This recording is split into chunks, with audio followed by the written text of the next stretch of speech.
ധിക്കാരമുൾക്കൊണ്ടു തന്നെ മരിപ്പതിനുൾക്കടാഹങ്കാരമോടു വരായ്ക നീ എന്നതു കേട്ടു ദശാസ്യനുമന്നേരമെന്നോടു വന്നൊരു വാനരൻ ചൊന്നതു നന്നു നന്നെന്നപഹാസവും ചെയ്തവനൊന്നലറി ചിരിച്ചിടിനാനേറ്റവും നിന്ദിച്ചു ചൊന്നതു കേട്ടു കോപം പൂണ്ടു നന്ദീശ്വരനും അവനോടു ചൊല്ലിനാൻ, ഇപ്പോൾ വധിക്കുന്നതില്ല ഞാനെന്നുമേ പത്മോദ്ഭവൻ തവ തന്ന വരത്തിനാൻ.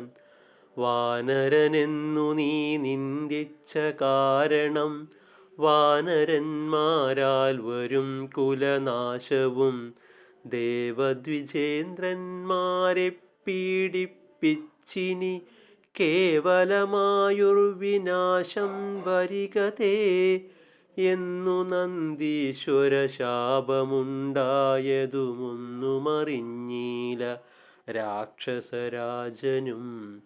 ശങ്കരനാകുന്ന ദേവനെന്നിങ്ങനെ ശങ്ക കൂടാതെ അടുത്താൻ ദശാനനൻ, നേർവഴിയേ മമ പോകരുതെങ്കിൽ നീ പോവതൊഴിച്ചുകൊൾ നാഥനെന്നാകിലോ എന്നു പറഞ്ഞിളക്കിയിടിനാൻ. കൈലാസമൊന്നു കുലുങ്ങിയ നേരം പരവശാൽ ചന്ദ്രചൂഡാനുചരന്മാർ വിറച്ചിതു ചന്ദ്രാനനയായ പാർവതീദേവിയും.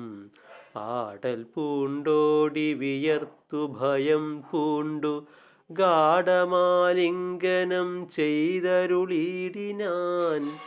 ലോകമാതാവു പുണർന്നതു കണ്ടനുരാഗവശനായി ചിരിച്ചു മഹേശനും.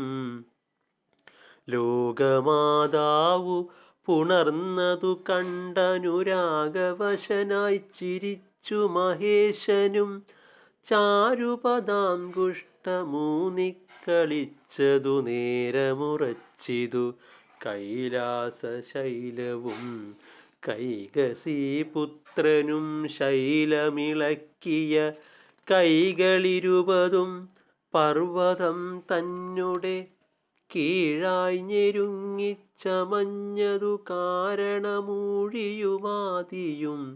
ശൈലവനങ്ങളും കേഴുന്ന നാദങ്ങൾ കേട്ടുവിറച്ചിതു ലോകത്രയത്തിങ്കലുള്ള ജനങ്ങളും. ഓം ശ്രീ ഗുരുഭ്യോ നമഃ.